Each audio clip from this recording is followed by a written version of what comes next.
urban areas. It is true that the investment programs that the government must undertake going into the future must focus on the urban, because it is projected that about by maybe 2050 or even earlier, 2034 or even earlier, we could have as much as 60 to 70% of our population living in the urban areas. So clearly, the focus and policies must be such that this new dynamic is taken seriously. But in the meantime, the cash transfers that have been going on have also been helping those who are needy within urban centers. It has not been exclusive to rural areas. The safety nets, the school feeding programs, they've been also covering some sections of our urban areas. Mr. Speaker, I want to state that the proposal made about looking at seed grass, I think it's a welcome suggestion, which our specialists can pursue further, particularly in support of the pastoralists in our country. So we take it in good stride, and it's something that we shall get our experts to pursue a little more and see how that can be strengthened. The exchequer delays are things we want to deal with. And to be able to deal with all these exchequer delays it's going to take what we'd call enhanced revenue enforcement, so that we can collect more resources that are supposed to be paid. We have to expand the tax base so that we are bringing in more people to be able to pay the tax.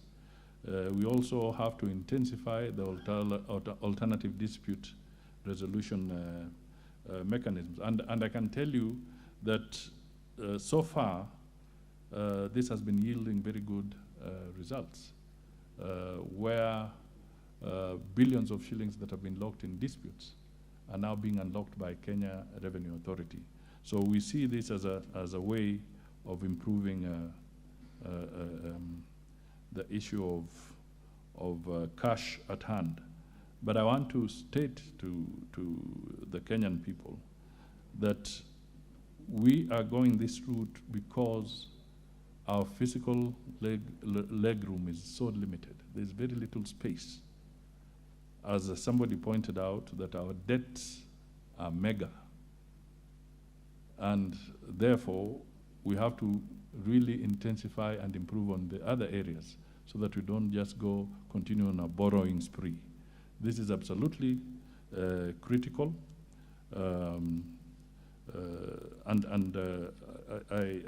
want to state here that we also acknowledge that there's been a delay, not just in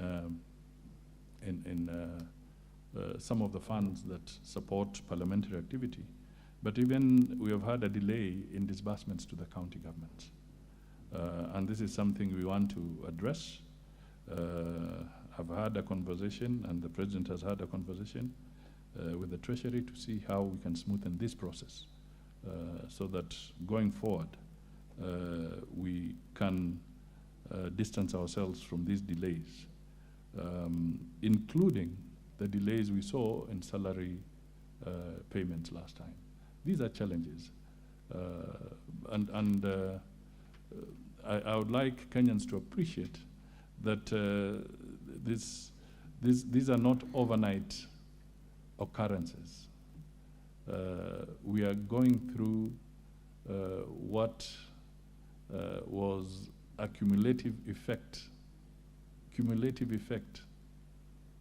of consistent omissions and commissions over a very long period of time that has put us here. And without really apportioning blame, because now we are the ones who are elected, and it is our duty to to get us out of the hole. We also have to say that along the way, accountability will have to come to play. Accountability will come into play. Mr. Speaker,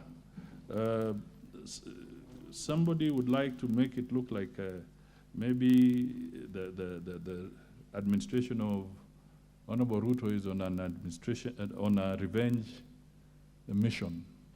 But the fact of the matter is that we cannot stop the reports of the Auditor General. They are going to come to this House.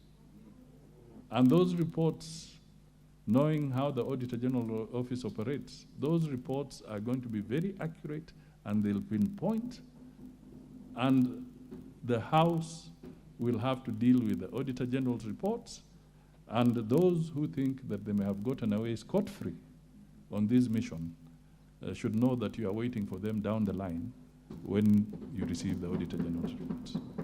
I think this is a message that all of us need to be alive to. So it is not a personal agenda, nor a personal vendetta against anybody. Parliament has got a broad mandate, Mr. Speaker. So if Parliament looks at those reports and sees it fit to commission or to order for an inquiry into any of those transactions, then the government of the day will have no option but to abide by the resolution of Parliament. So, in response to the issue of state capture, if the members feel that there should be an inquiry into state capture, who are we to go against a resolution of Parliament when it comes?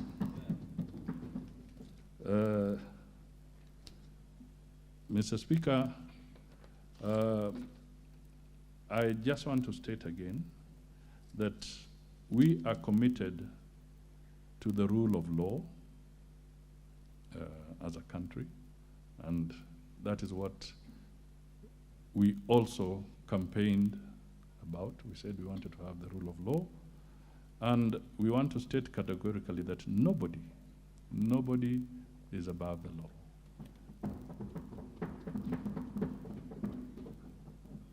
And even if there's the kind of provocation that we can see in certain quarters, we will still observe the rule of law while at the same time exercising restraint from aspects of being seen or even being vindictive. It is not the intention of this government to be vindictive.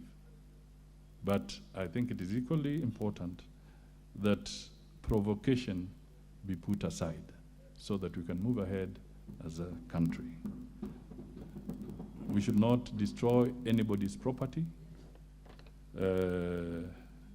We should not engage in handling illegal arms. This is something that will be taken up seriously by the law enforcement authorities. If we want to turn this economy around and we want to get investors here, we must move on. Let us move away from the temptation to imagine that we can have elements who want to provoke a situation where the government is seen either to be ineffective or is being seen to be vindictive. That is not the agenda. We want to focus on uniting the country and bringing people together and making sure that we can turn the economy around so that all these pressures that we are facing in terms of the cost of living, in terms of the difficulty and the challenges can be put behind us. We all want to see this country grow, jobs to be created. And our program on the Kenya Kwanza mission is very clear. We want to deal with the housing programs. We want to create jobs. We want to bring in foreign direct investment. We also want to grow local investment. And Mr. Speaker, we can only do that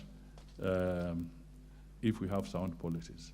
And at this point, of course, more of them will come up when the Cabinet Secretary for Treasury will be making his remarks in a few weeks' time. Asante.